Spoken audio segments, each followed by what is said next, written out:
No, pues esto lo podemos, no sé si te quedas un poquito más cómodo.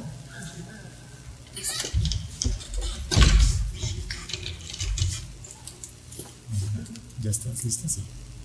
Sí, espérate, esto es como control. Listo, puedes subir si quieres. Listo, gracias.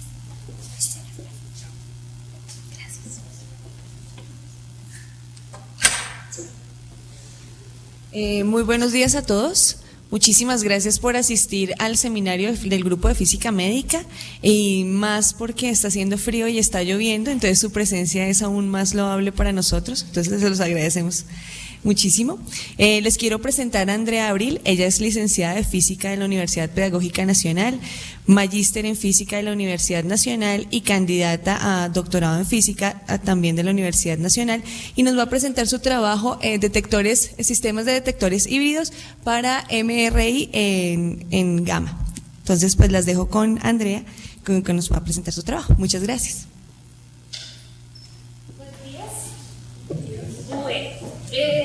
El trabajo que les voy a presentar hoy hace parte de mi propuesta doctoral. Es una propuesta que ya va en desarrollo, en la que estamos trabajando en un sistema de imágenes híbridas. Ya más adelante les voy a contar de qué se trata, con la particularidad que trabajamos con detección gamma a través de un gel dosimétrico.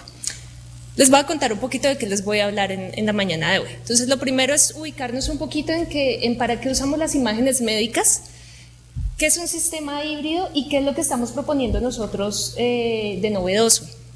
Lo siguiente es, ya vamos a empezar a desglosar un poquito la presentación y cómo se va a adquirir nuestra imagen. Entonces nos vamos a ir a los detalles, en cómo es el proceso de polimerización, en cómo hacemos la lectura con resonancia y en cómo estamos ensamblando el híbrido. La última parte es respecto a los resultados que tenemos hasta ahora. Todo el trabajo que hemos hecho hasta ahora es el diseño simulando en Monte Carlo, y esos son los resultados que les voy a presentar. Y por último les voy a hablar un poquito de los futuros proyectos que tenemos con este trabajo. Bueno, entonces empecemos. ¿Por qué es importante o por qué estamos desarrollando un híbrido?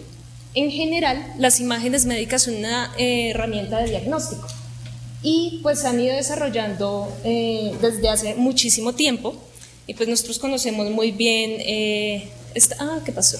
Nosotros conocemos muy bien este tipo de imágenes, ¿no? El CT, la resonancia, el SPECT, el PET, y en general nosotros podemos tener diferente información con las imágenes médicas. El logro, lo que se quiere alcanzar, es tener la mayor información en una imagen. Nosotros podemos tener imágenes anatómicas, como estas dos de acá, o imágenes funcionales. Pero ¿qué pasa cuando nosotros en la misma imagen y al mismo tiempo podemos tener la misma información? O las dos informaciones. Pues es un logro bastante amplio, es una herramienta muchísimo más útil para el diagnóstico. ¿En qué parte estamos nosotros? Nosotros estamos hasta ahora desarrollando una nueva propuesta y estamos en la implementación tecnológica. Eso quiere decir que estamos muy atrás y estamos sentando las bases para poder empezar a probar qué es lo que queremos hacer y obtener resultados. En general, todos los desarrollos en imágenes nunca se desarrollan para imágenes. Hacen parte de un desarrollo en la física que va recorriendo un largo camino temporal hasta que llega a una aplicación en clínica o hasta que ya podemos ver un dispositivo en clínica. Entonces, por ejemplo, en el caso de la resonancia, puede estar por acá, este relojito no se alcanza a ver muy bien, pero pues vemos un salto grande desde el descubrimiento de los rayos X, por ejemplo, hasta el momento en el que ya se desarrolla un aparato para clínica para ser usado en diagnóstico, por ejemplo. Lo mismo pasaba con la resonancia, alrededor de 20 o 30 años de desarrollo para poder tener la aplicación completa. Entonces nosotros estamos más o menos en esa parte. ¿Qué es una imagen híbrida? Entonces, como les comentaba ahorita, la idea es tener imagen anatómica, es decir, dónde podemos ubicar, cómo podemos reconocer las diferentes partes del cuerpo con imagen funcional. Funcional significa muchísimas cosas, pero nos vamos a restringir, solamente a ver información de ciertos procesos del cuerpo. Entonces, cuando nosotros podemos mezclar las dos imágenes y sabemos qué está pasando y dónde está pasando, tenemos mayor información en una imagen. Los ejemplos que están acá, la de arriba es con CT, y pues esos fueron los primeros híbridos que se desarrollaron con CT. Pero entonces tenemos, o el CT tiene el CT con el PET, el PET es tomografía por emisión de positrones. Los dos tienen un pequeño problema, a pesar de tener la información que queremos, y es que sobreexponen al paciente, porque tenemos dosis por CT y tenemos dosis por el PET. Entonces empezó a desarrollar el híbrido entre resonancia y PET. La resonancia no aporta dosis y tiene muchísimas ventajas. Entonces, una de las ventajas es que anatómicamente tiene una definición muchísimo más grande. Digamos, tiene una diferencia en el contraste, pero se definen mucho mejor las estructuras, y aparte la resonancia por sí misma puede dar procesos funcionales.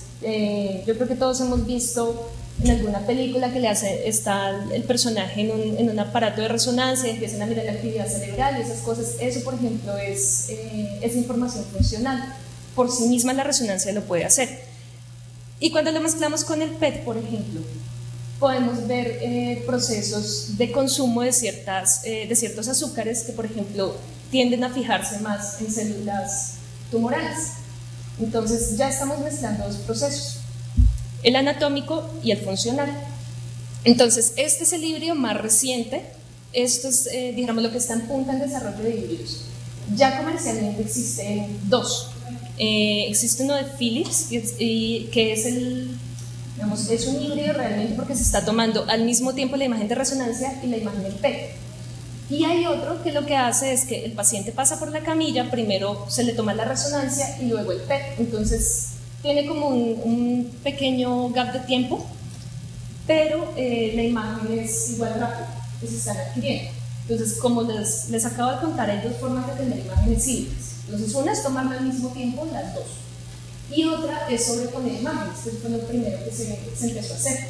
Pero entonces vamos a tener grandes problemas, y es justamente la desviación que puede existir entre sobreponer una imagen y la otra y saber si anatómicamente sí coincide el proceso con la otra imagen. Entonces, por eso es que se ha ido desarrollando todo esto. Un equipo híbrido en resonancia y PET es un equipo bastante complejo. Es un equipo que cuesta muchísimo dinero, y la razón para que cueste tanto dinero es que los campos magnéticos del equipo de resonancia tienen influencia sobre la electrónica de la detección gamma. Entonces, recordemos un poquito cómo es el proceso en un centellador. Entonces, nosotros tenemos un detector, cualquiera, acá dice como anillo de detectores o algo así, y ese anillo detector tiene que tener un fotomultiplicador. Y ese fotomultiplicador lo que está haciendo básicamente es convertir la señal que llega a una corriente de electrones. Y esos electrones, si están dentro de un campo magnético, va a dar otros procesos que no nos van a formar una imagen o no nos van a hacer la detección que queremos. ¿Cómo lo logra Philips? Philips lo que hace es que trabaja con fibra óptica y aparte saca todo el fotomultiplicador a través de fibra óptica del aparato. O sea, acá solamente tiene los cristales. Y los cristales que son los cristales, no es un germanio, no es un yoduro, son cristales bastante específicos. Entonces es un equipo bastante caro, pero funciona muy bien. En Latinoamérica, el primero lo instalaron en Mendoza, y quien trabaja con ese equipo, quien ha hecho todo el desarrollo, es un físico de la nacional. Bueno, entonces ya tenemos el contexto de que es un híbrido, de qué es lo que esperamos con una imagen híbrida. Ahora vámonos a lo que estamos proponiendo nosotros. Nosotros proponemos un híbrido en el que no vamos a usar detectores de radiación como comúnmente los conocemos. No vamos a usar ni cristales, ni fotomultiplicadores, no vamos a usar electrónica. ¿Y cómo logramos eso? Lo usamos a través de un proceso físico-químico que es muy conocido como una técnica de dosimetría en gel. Esa técnica se desarrolla más o menos en los años 40 y lo que hace es aprovechar las propiedades de un gel característico, un gel polimérico, en el que cuando incide radiación en él, se vean ciertos procesos químicos y físicos que se pueden observar tanto visualmente, o sea, uno ve que el cambio, como en resonancia. Entonces, si yo le tomo una imagen en resonancia a eso, voy a ver ciertos cambios, y eso es lo que vamos a aprovechar. Entonces, ¿qué es lo que se hace? Básicamente nos basamos en el proceso de adquirir la imagen en resonancia. El parámetro que cambia en resonancia son los tiempos de relajación. Entonces yo tengo, no sé, tengo mi gel, y cuando incide radiación en él, van a empezar a cambiar esos tiempos de relajación, que es algo que uno mide con las imágenes en resonancia típicamente. Entonces yo le hago una secuencia como esta de Spineco, y lo que voy a ver es que este decaimiento, según la radiación que haya pasado por el gel, va a cambiar. Entonces esta curva puede ser así o puede ser un poco más profunda, de acuerdo, directamente proporcional a la radiación. Y cuando yo hago mis lecturas, acá solamente tengo dos imágenes, pero esto me estaría reflejando el decaimiento en un solo píxel, por ejemplo. Entonces yo ya puedo hacer una calibración entre la dosis, acá dice, entre la dosis y entre R2. R2 simplemente es el inverso del tiempo de relajación. Y ya voy a obtener en la misma imagen información tanto anatómica por parte de la resonancia como de dosis, que es básicamente lo que se hace con la imagen gamma. La diferencia es que yo en gamma lo que tengo son cuentas, y acá yo puedo relacionar la dosis con la cantidad de radiación incidente. Pero entonces miremos un poquito más detenidamente el proceso, y es que aparte de que vamos de un proceso físico y químico, que vamos a un proceso de lectura con resonancia, también tenemos que hacer una imagen, también tenemos que hacer un proceso de procesamiento de la misma imagen. Entonces es un proceso bastante largo, es decir, la imagen no se logra por sí misma. Okay. Bueno, entonces ahora sí, desglosando un poquito qué es lo o cómo funciona el híbrido que vamos a proponer. Entonces, se sustenta en la relación entre el tiempo de relajación T2 y la dosis. Entonces, como sabemos que tenemos una relación entre esos dos parámetros, que se da porque a medida que incide radiación en la movilidad molecular se reduce, y esto hace que este parámetro decrezca. Entonces esa exponencial se va a ver un poco más reducida. Aprovechándome de eso, yo lo que hago es que pongo un plano de gel, ya ahorita lo vamos a ver, muy parecido a lo que sería una película fotográfica, por ejemplo, y si yo empiezo a mandar radiación y yo no tengo cómo filtrarla, yo voy a ver en resonancia una mancha, y yo no voy a poder localizar de dónde viene esa radiación. Entonces, ¿qué hago? Uso un colimador. Entonces, uso unas setas de plomo que van a colimar esa radiación y me van a poder dar resolución acerca de dónde viene la radiación. Porque eso es lo que yo quiero. Yo quiero asociar un proceso funcional, es decir, dónde se está consumiendo ese radiofármaco en algún órgano, y asociarlo a la imagen anatómica.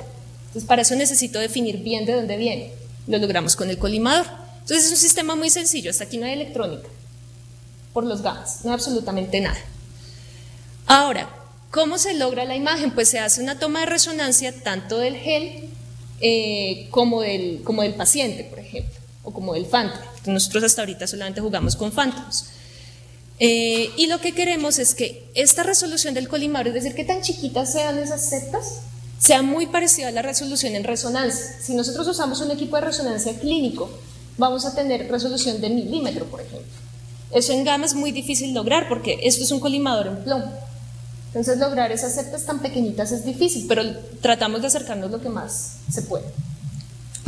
Y al final, como les contaba, entonces tenemos una imagen anatómica tomada en resonancia y una imagen que es un mapa de dosis, una imagen gamma también con resonancia.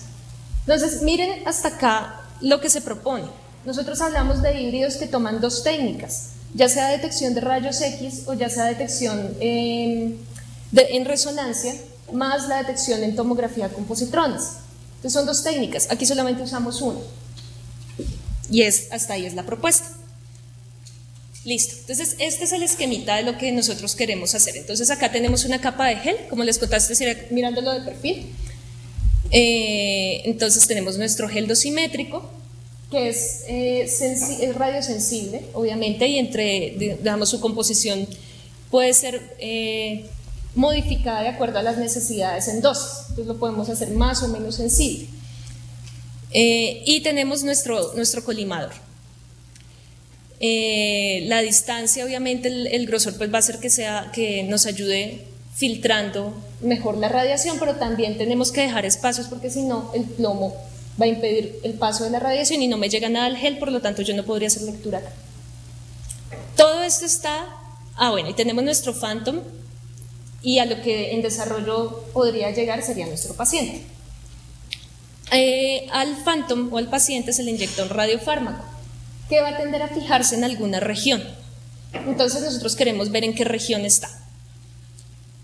El colimador lo que hace es filtrar la radiación indirecta, dejando pasar la directa. Y todo esto está en un equipo de resonancia. Nosotros hemos propuesto dos cosas. Uno, hemos propuesto llevar esto a un equipo clínico, entonces todo esto va dentro del equipo clínico. Y dos, hemos propuesto trabajar con un equipo de resonancia en campos bajos. Entonces esto también estaría dentro del equipo de resonancia, y acá entonces le agregaremos un arreglo de imanes permanentes y muy seguramente antenas individuales en el gel. Sería como hacer un equipo de resonancia chiquito pero pegadito al montaje. Listo. Entonces cuando nosotros hacemos la imagen de resonancia, como todo esto está dentro del equipo de resonancia, se le hacemos a esto y a esto. Entonces vamos a tener dos imágenes de resonancia tomadas al mismo tiempo, espacialmente conectadas. Entonces yo voy a asociar lo que está pasando aquí, que es la radiación que está llegando, con la imagen del Phantom o del objeto que yo esté tomando la imagen. Eso es. Listo. Entonces vamos un poquito al detalle de cómo es que se está logrando el proceso. Vamos a empezar por el proceso de polimerización, que es básicamente todo o la razón por la cual esto puede lograrse. Entonces, lo que nosotros tenemos es, recuerden que la resonancia se da por los hidrógenos libres. Eso es lo que nosotros miramos cuando hacemos una imagen de resonancia. Cuando yo tengo mis hidrógenos o mis radicales, inciden fotones de alta energía. Digamos, cabe aclarar que todo esto se ha hecho solamente con fotones, ya sea provenientes de un acelerador, de rayos X, de fuentes de cobalto, pues solamente se hace con fotones. Estos radicales se van a romper, van a tener un proceso de ruptura, y entonces se van a dar como esta especie de estructuras, las cuales van a reducir la movilidad. Entonces, cuando yo mando mi pulso de resonancia, lo que está pasando es que esos radicales no pueden abrirse nuevamente, o no pueden hacer esa recuperación, y eso se va a ver reflejado en el parámetro de T2. Hay otras formas de lectura. Esto es muy famoso, digamos, la polimerización en gel, o la lectura más común que se le hace es óptica. No puse una foto, pero uno puede ver, el gel es transparente, y una vez incide la radiación ya se ve opaco. Entonces, a través de un lector óptico se puede mirar también cómo son esos cambios químicos, pero pues eso a nosotros en imágenes no nos sirve. Entonces se hace con resonancia y se hace a través de este proceso. Nosotros tenemos que pasar esta barrera, ¿no? Que sería la barrera de las energías térmicas. En energía lo que le estamos suministrando al gel para que se dé ese rompimiento. Entonces no se puede con dosis muy bajas, pero digamos el límite que hemos encontrado en las personas que han hecho todos estos trabajos ha sido del orden de centigrade. Entonces puede llegar a ser bastante sensible. Ok, entonces cuando nosotros vamos a hacer la imagen de resonancia, lo que hacemos es una secuencia de spin-echo. Entonces estamos mandando pulsos de 90, un pulso de 180, y se están adquiriendo las imágenes. Sin embargo, este proceso se hace secuencial. Entonces lo que hacemos es variar los tiempos de spin-echo, el tiempo de eco, perdón, y adquirimos varias imágenes. Pero entonces esta imagen va a corresponder a un punto en el espacio, un solo punto. Y ese punto yo voy a ver cómo empieza a decaer mi señal en resonancia. Por eso es que se toman varias imágenes, porque con una sola yo no podría ver si la señal decae. Entonces yo voy a tener una imagen muy intensa, y si por ejemplo tomo 10, la última va a ser pues bastante tenue. Y esto es lo que me va a formar la famosa exponencial de decaimiento dada por el T2, que yo relaciono con la dosis. Eso para cada punto. Entonces, cada punto en el espacio va a tener una distribución de dosis diferente. Entonces, lo que yo tengo acá es una gráfica de dispersión de la dosis. Y como vemos, en ese caso la fuente estaba en el centro. Nuestro detector tiene, o lo que estamos simulando, tiene unas dimensiones de 40 por 40 centímetros y de alto son 6 centímetros. Entonces lo que estamos viendo acá es cómo se forma eso en el espacio, cómo se está acumulando la dosis. Por supuesto, la dosis pues va a estar centrada en la posición en la que está, porque eso es lo que hacen los colimadores. Sin embargo, yo tengo aportes de dosis en otras regiones. Eso es lo que significa es un T2 más T. Entonces nosotros hacemos todo el proceso para obtener a partir de las imágenes de resonancia, llegar a esto. Entonces, recapitulando, lo que nosotros tenemos que hacer es la fabricación del gel. Cada gel, eso es como una película fotográfica. Para cada imagen necesito hacer un gel, o necesito tener una placa de gel. Ese gel se tiene que calibrar. Yo previamente, para saber a qué dosis corresponde un T2 en resonancia, tengo que hacer una calibración. Voy a hacer la irradiación ya sea que provenga de un paciente, ya sea que estamos haciendo la prueba experimental, que provenga de un Phantom, se va a irradiar. Luego yo hago el escaneo, aquí salen todas las formas de hacer scan al gel, pero pues nosotros vamos a usar resonancia. Esto es simultáneo, ¿no? Para nosotros, si queremos imágenes híbridas. Al final voy a tener un mapa de dosis, pero entonces, como lo ven acá, estos mapas de dosis son bastante irregulares. Entonces uno no podría determinar bien en el espacio, entonces para eso usamos el colimador. Entonces la suma de todos estos elementos es lo que me da finalmente mi imagen híbrida. Entonces tenemos un colimador bastante fino, es una estructura pues es en plomo, entonces es compleja, pero básicamente este es el mismo principio de las gamma cámaras. Entonces ya nosotros no usamos tanto un híbrido que sea como muy parecido al PET, sino más parecido a una gamma cámara.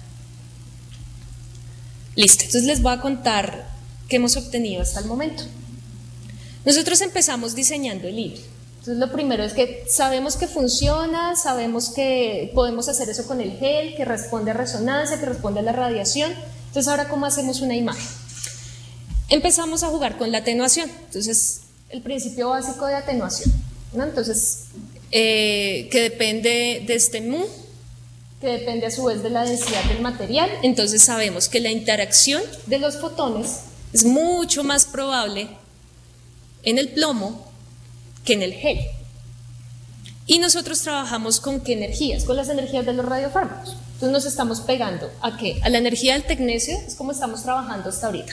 La energía del tecnecio que está por aquí, que son 114 kiloelectronvoltios, y las energías que se usan en PET, que son las de los positrones, que son de 511. Entonces estamos en una región por acá, en la que siempre es dominante la del plomo, ¿no? Entonces eso significa que cuando la radiación incide, entonces va primero, si no es directa, va primero a chocar con el plomo y no va a llegar acá, o si llega por Compton. Y el Compton tiene energías más bajitas que el fotoeléctrico, entonces por eso es que se ven esos punticos azules fuera de donde se ubica la fuente. Pero donde es directa, pues sigue derecho, no toca el plomo. Y empezamos a jugar cómo sería mejor hacer ese colimador, porque lo que les contaba, si yo pongo un colimador muy pegado, entonces pues el rayo gamma simplemente no llega y yo no voy a poder tener imagen acá. Pero si hago uno muy espaciado, entonces yo no voy a tener resolución y me va a parecer como si una fuente, por ejemplo, puntual, pero una fuente de unos 5 centímetros, o se estuviese distribuyendo en un volumen muy grande. Recuerden que uno lo que quiere buscar son tumores. Los tumores tienen un volumen, pero ese volumen tiene que ser bastante preciso.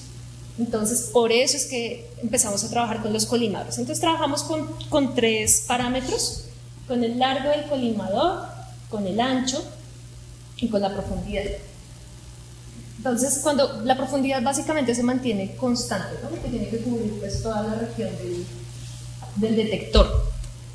El largo tiene que ser funcional, porque entonces si yo voy a meter esto en un equipo de resonancia, el equipo de resonancia tiene un radio de 60 centímetros en el que apenas cabe un paciente, yo no puedo poner un colimador por bueno que sea de 20, Entonces tenemos que empezar a jugar con esos parámetros. Y el ancho, pues ya les hablé de eso. Entonces empezamos a jugar variación del ancho y la longitud a la misma actividad. ¿Y cómo sabemos que sí se define bien un evento? ¿Cómo sabemos que sí se define bien una fuente de radiación? Pues jugamos con dos fuentes puntuales separadas y lo que queremos es que se vean los dos picos. Eso es lo que vamos a hacer. Entonces, vamos también a definir otra clase de parámetros, ¿no? Entonces, como les contaba, el definir el colimador por resolución lo hacemos con fuentes puntuales. ¿Pero a qué queremos llegar? Esta es la aplicación es un aporte a miras de imágenes híbridas, de lo que hacen las imágenes híbridas, y es buscar fuentes que se definen en una región, en un espacio. Entonces jugamos con fuentes volumétricas, esféricas. Y empezamos a jugar con diferentes radios de fuentes, diferentes radios de phantom. El phantom sería, en este caso, por ejemplo, si hacemos como el análogo a un paciente, el phantom somos nosotros. Entonces tenemos que saber qué tanto, y nosotros estamos compuestos en gran mayoría por agua, entonces tenemos que saber qué tanto grosor podemos nosotros detectar una fuente o no. Y pues la fuente sería donde se está acumulando el radiofármaco. Y empezamos a jugar con esto y una vez definidos ya los parámetros del colimador, a ver qué tanto podemos llegar. Cuando nosotros hacemos esto, empezamos esto es jugando con el radio del phantom, es decir, qué tan grueso sería ese paciente, por decirlo de alguna forma, y qué tan grande es la fuente. Entonces empezamos a jugar con estos parámetros y vemos que a medida que se hace más grande, pues se atenúa más, porque ese rayo gamma ya no solamente va a pasar derecho y va a interactuar con el gel, sino es que va a estar interactuando con mi cuerpo también. Y eso pues tiene sus implicaciones en la imagen. Yo lo que veo en la imagen básicamente es el pico, y si el pico se parece mucho al fondo, pues yo no voy a ver nada. Entonces, ¿qué encontramos? Si ustedes ven por acá, en todo esto hay una línea, ¿no? Entonces jugamos con los parámetros de estos picos, con la altura, con el sigma, con el mu, es decir, qué tan anchos, qué tan distribuidos están esos picos, que es lo que me va a dar la posición en la imagen. Entonces, jugando con todos esos parámetros, que es lo que ustedes ven acá, a los que llamamos resolución. Resolución es qué tan fino es el pico. Posición es que si yo puse la fuente, por ejemplo acá, en 20 centímetros, el pico se ubica en 20 centímetros. Y aquí a lo que llamo la intensidad máxima, pues sería esto, la altura de los picos, que eso sería la intensidad de la señal. Entonces, en este caso, así como la señal es muy intensa, el fondo puede también levantarse un poquito, entonces se va a ver como perdido. Nos toca jugar un poco con esas cosas. Y todo esto está en función del radio del phantom. Entonces ustedes ven acá que la tendencia cambia y tiende a cambiar más o menos en 8 centímetros. Entonces, lo que nosotros podemos concluir de esos primeros estudios es que nosotros podemos garantizar una imagen con resolución hasta dentro de un cuerpo de 8 centímetros. ¿Qué se tiene que hacer? Pues tenemos que trabajar mucho más en la instrumentación.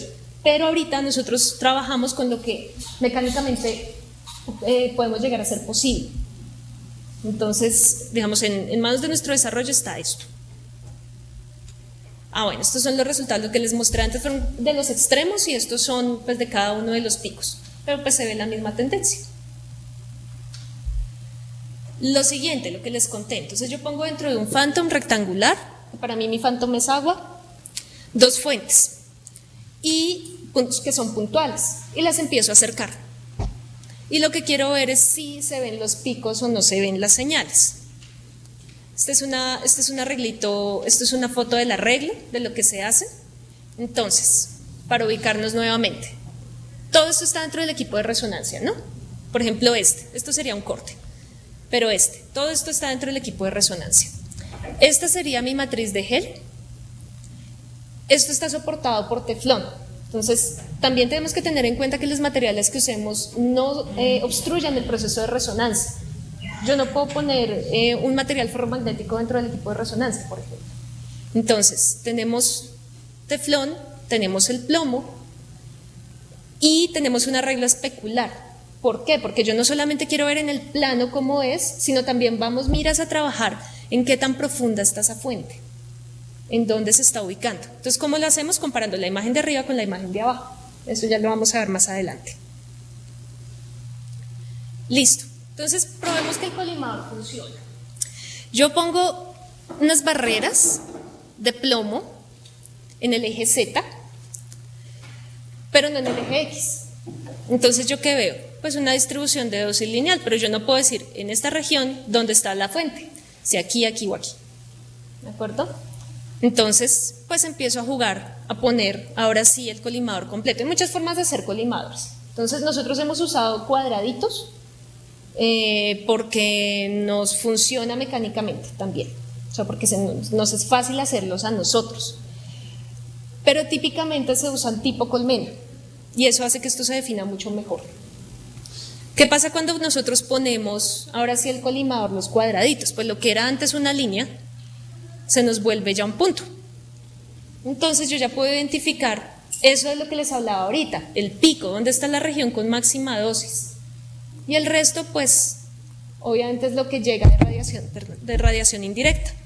Y aquí estamos jugando, si ustedes o lo notan, estamos jugando con fuentes volumétricas.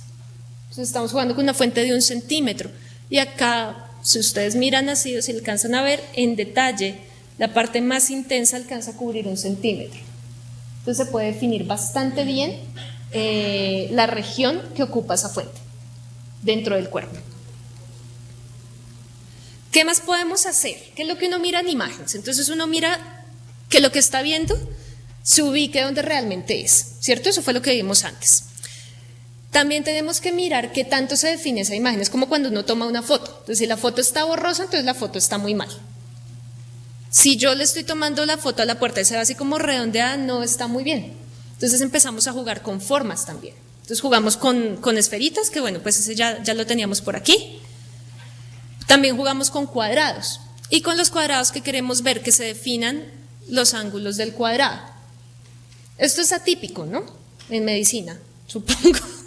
Pero sí nos hace ver si podemos ver bordes, si podemos reconocer regiones o estructuras entre los cambios en intensidad. Entonces, nosotros, como les contaba, esto va con una imagen de resonancia anatómica. Entonces, si yo puedo definir, por ejemplo, que esto negro no es algo negro, sino es una imagen anatómica, y yo puedo definir que esta región entre la que cambia de amarillo a rojo se puede definir, se puede comparar con esa imagen anatómica, yo estoy definiendo estructuras o procesos que se refieren a estructura. Entonces, también jugamos con eso. Esto es un cuadradito también.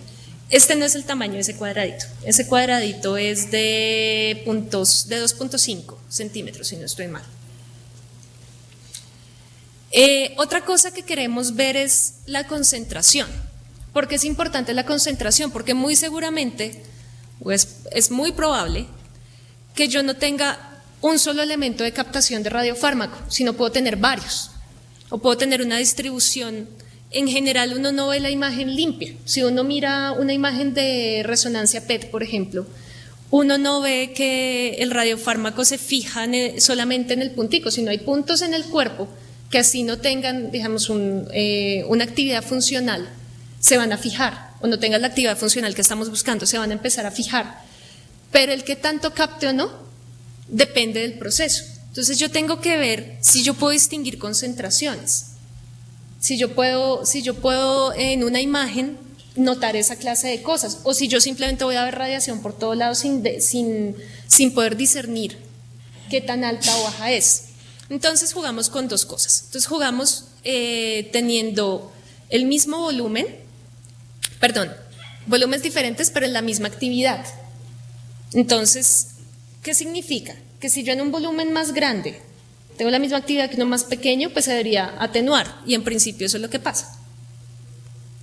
Si nosotros hacemos algo totalmente diferente, y es que tenemos estas fuentes que tienen diferente tamaño, pero la actividad es proporcional, pues también lo estamos notando. Entonces estamos viendo aquí una relación bastante alta de dosis respecto a esto, ¿no? Esto ya se pierde.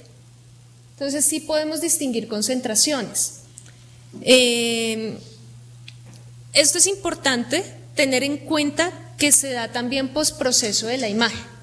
Es decir, yo puedo ver esto, yo puedo ver la imagen y puedo asociar, podría tener muchos eventos también. Yo puedo decir que es una alta concentración de radiofármaco, pero también puedo decir, por ejemplo, que es que la fuente está más pegadita a la superficie. Entonces tenemos que trabajar con varios aspectos, ¿no? Entonces va la posición, la forma, la concentración, a ver si esto sigue acá, y la posición en Y, que eso se trabaja entonces con mi arreglo especular. Entonces, si yo tomo la imagen, el proceso, las fuentes emiten isotrópicamente. ¿Eso qué significa? Que emiten para todos los lados. Entonces, si yo tengo una imagen de estos dos detectores a la vez y tengo una más intensa acá, por poner un ejemplo, más intensa acá, pero más tenue acá, ¿qué significa? Que la fuente se está posicionando más cerca a esta superficie que a esta. El qué tan cerca o no depende de la comparación que haga yo entre las dos imágenes. Y eso es lo que hacemos aquí. Entonces, 0 sería por acá y 5 sería aquí más cerca a la superficie. Entonces pongo la misma fuente y la empiezo a acercar, acercar, acercar, acercar, y pues lo que voy a ver es que hay un cambio en la imagen y que se va a ver más intensa. Entonces tengo que empezar a jugar con varios parámetros postproceso. Y en efecto, pues la intensidad del pico, que es el que me está dando esta región intensa, pues empieza a variar. Cuando yo comparo esas dos regiones, el detector de arriba con el detector de abajo, entonces los picos van a ser al revés. Y donde esto se cruce, ahí es donde yo voy a poder ubicar la fuente en el eje Y. Entonces, estoy jugando con posicionamiento y a la vez con concentración. Porque entonces ya tengo que empezar a mirar. Para jugar con concentración tengo que comparar con otro punto. Y pues, ¿cómo se hace? Entonces vamos a coger un ejemplo sencillo, que es restar la imagen la más próxima al detector y la más lejana.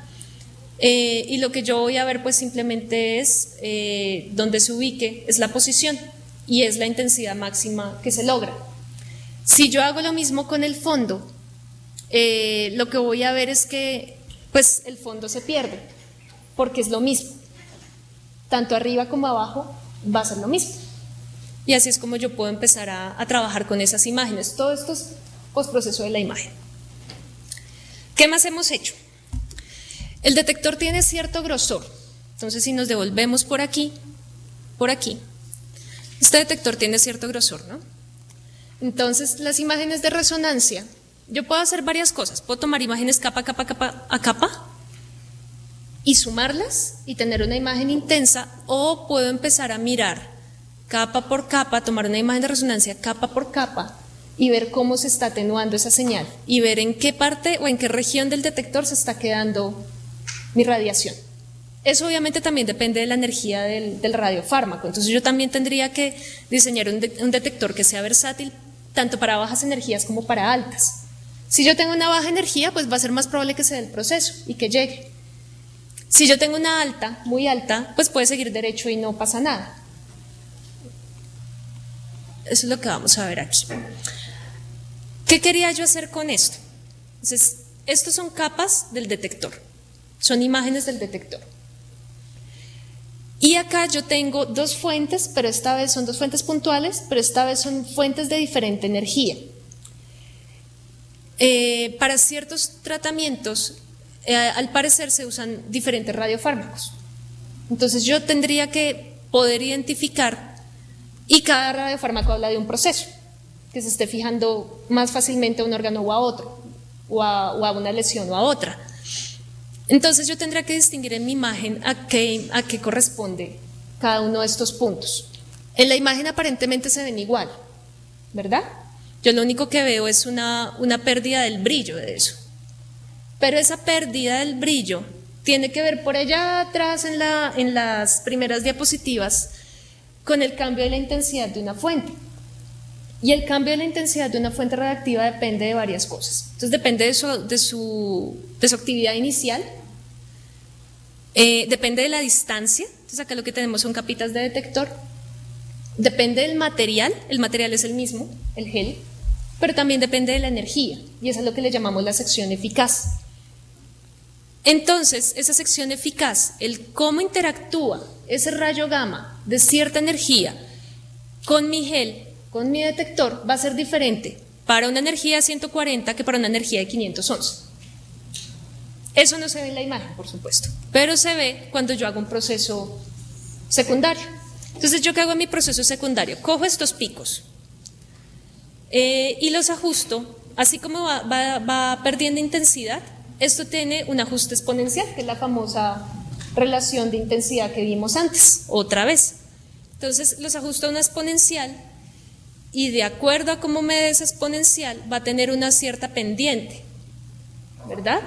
Y esa pendiente corresponde, esto que está por acá, corresponde al mu másico de cada una de esas energías. Entonces yo me voy a mirar por allá en los datos del NIST y miro si esto me corresponde a algo o no. Y resulta que esto, en efecto, corresponde a la energía de 140 y esto corresponde a una energía de 511 kiloelectronvoltios.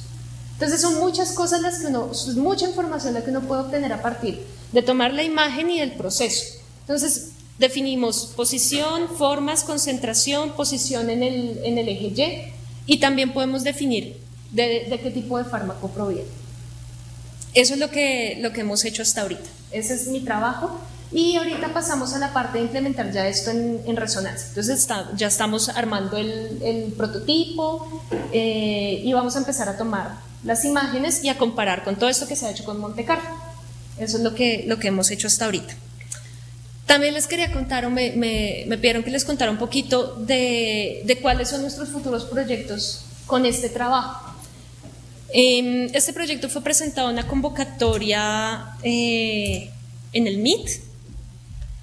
Es una convocatoria que hacen cada 6 meses y lo que están buscando es proyectos innovadores en biomédica y que lleven una idea, que tengan una idea innovadora para poder seguir el hilo hasta desarrollar, digamos, la idea de una forma concreta. Nosotros presentamos el trabajo, hacen un llamado como creo que específico para España, que es uno como de los colaboradores más cercanos del proyecto, y hacen una convocatoria mundial. Entonces nosotros participamos en la convocatoria mundial, se presentaron creo alrededor de unos 150 proyectos, seleccionaron 15, dentro del que está el de nosotros. Y pues ¿qué vamos a tener con eso? Vamos a tener conexiones con expertos, o sea, nos van a poner cara a cara con personas que conozcan muy bien del tema y los expertos, tanto los proponen ellos como nosotros. Pues trabajamos en todo el proyecto de innovación, ¿no? Que no solamente se queda en la parte técnica, sino en cómo lo logramos. No solamente en mostrar la física y lo bonito y lo que puede ser, sino cómo lo hacemos tangible. Todo esto está enfocado en una necesidad médica, entonces es una convocatoria bien particular. Y a lo que queremos llegar es a tener soporte y colaboración externa. Entonces ya no es solamente aquí los dos, el profesor Agulles y yo, que somos quienes desarrollamos el trabajo, sino abrir un poquito la red y empezar a tomar ideas de otros colaboradores. Toda la información para futuras referencias o si quieren ver de qué se trata, pues la pueden encontrar aquí. El método de ellos se basa en que nosotros les tenemos que exponer la idea muy rápidamente, o sea, no así como acá en 1 hora, sino en 3 minutos. 3 minutos. Entonces ellos, los mentores, que son personas expertas en diferentes áreas, no solamente en física o en medicina, sino son abogados de patentes, por ejemplo, que conocen muy bien todos estos procesos. De acuerdo a cómo sea la presentación, determinan qué tan viable es arriesgarse a la idea, ¿no? O qué tenemos que hacer para poder arriesgarnos, y empezamos a trabajar un poco de forma colaborativa con otras personas para poder desarrollar todo esto. Al final es algo así como una especie de concurso. Entonces, una vez se llega a todo este desarrollo, pues el ganador va a tener más soporte, más colaboración, e incluso los contactos, porque ellos no ofrecen dinero, pero sí te ofrecen la posibilidad de contactar con quien lo tiene o a quien le interese tu trabajo. Eso es muchísimo más valioso que darte lo que cueste, por ejemplo, desarrollar el híbrido, porque tú lo puedes desarrollar, pero se queda aquí en un laboratorio de la Nacional. Entonces es un proceso bastante interesante y en eso estamos. Más o menos estos son los proyectos que seleccionaron en esta corte. Por aquí está el de nosotros, por aquí. Son proyectos, pues como ven, con un enfoque bastante definido. El de nosotros está ahí abierto, un poco más abierto. El de nosotros es más físico, pero pues ahí estamos, y ahorita es la primera conferencia en septiembre, el 16 de septiembre, pues ahí estaremos. Y eso era lo que les quería mostrar. Entonces, muchísimas gracias por venir. Cualquier información, pues, está en nuestros correos. Muchas gracias. Muchas gracias.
Súper chévere.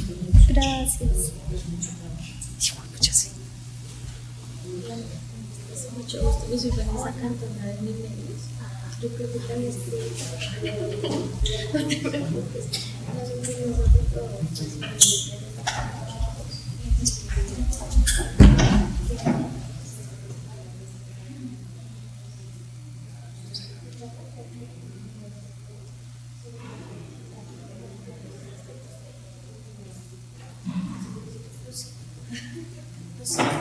Luciana, ven a sentarse acá con la mamá.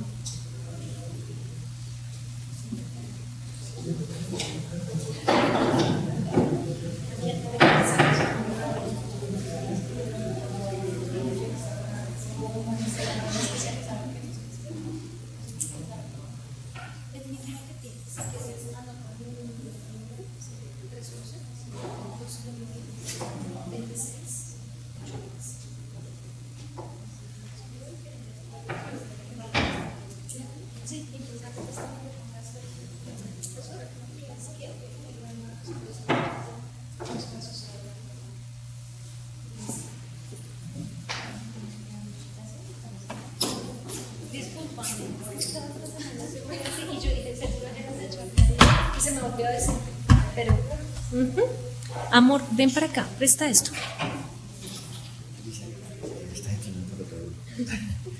Sí, oh, sí. Amor. Ay, Dios mío, ya se me pone atención.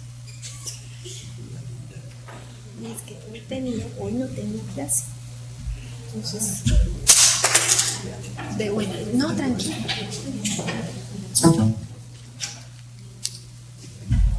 Tanto lo estamos hablando de cuando es una reunión de que te vayas. Sí, porque yo me voy el sábado de la otra semana. Entonces, lo que Carmencita me diga, yo vi lo que me enviaste esta mañana, pero pues cuando corre esto no. Sí, porque lo que yo revisé, y tiene que poner entonces que acaban de meterlo ahí dentro de. Sí, pues yo no sé si ella de pronto tenga algo, Lucianita. No, mi amor, porque le puedes vender y le puedes lastimar un ojo a alguien. No sé si ella de pronto dentro de sus materias que haya visto, muy seguramente sí, tenga cómo justificar algo, o si ella tenga algún curso o algo así. Si no, mejor no. Si no, mejor no. Sí, yo creo que sería bueno. Y la ponemos, porque total es que eso también. Yo, de hecho, le preguntaba a un profesor que tenía la duda sobre eso, la formación. Y decía, pues es que ellos, por ejemplo, un OPR puede ser un técnico de diseño incluso. Entonces, dejamos que los estudios sobrepasen como ciertas cosas. Son técnico especializado. Y es coherente aquí. Yo creería que sí, pero Y esto tanto tiempo y bajas que entonces ya sabes cómo es que puede haber. mi amor, si me das un segundo, no, mi amor, déjala ahí. Si me das un segundo, ya te atiendo. Entonces, Está muy importante para. a ver si de pronto, yo ya saliendo de esto, ya el fin de semana estoy libre y vuelvo y reviso todos los documentos, ya puse lo que faltaba. La de las barreras, no, eso está bien. El índice total, vamos, para que se den una idea, para que quede en categoría de registro, tiene que dar ese índice, que es un número de la suma de todas las cuentas, de 1 a 10. El nuestro da 1.52. Si le ponemos un galio a la semana, porque no se pueden hacer, un galio al mes, perdón, porque no se pueden hacer esos cortes, queda de 1.54. No hace nada. Incluso si yo pusiera que todas esas fuentes, con el cálculo, no por semana, sino por mes, daría el índice de 3. O sea, estamos... No hay problema, tocas mirar la hot sale, pero eso no, digamos, esa es para la compra, eso no es, Sí, es otra cosa. eso no se refiere a ello. Digamos, si llega a estar por fuera de los cálculos de la barrera, pues ya los miré, ¿no? Entonces se pone, pero no, ya está todo. Mamor, porque la... No. Bueno, que tenga buen fin de semana. Gracias por venir. Despídete, mi amor. Dile adiós, don José. Gracias.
Tenemos 15 días, ¿cierto?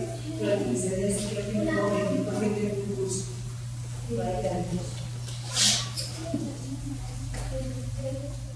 Sí.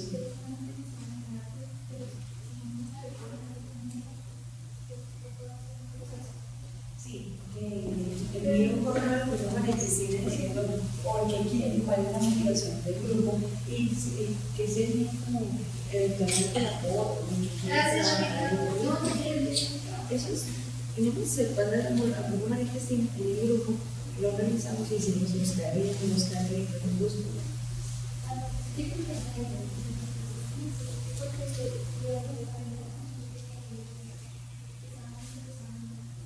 Eso, que manden ya, que manden correo, que lo vayan mandando. Eso, que manden correo con su motivación. ¿Por qué quieren entregar cómo? ¿En qué línea más o menos está la rehabilitación de los actores? Rehabilitación.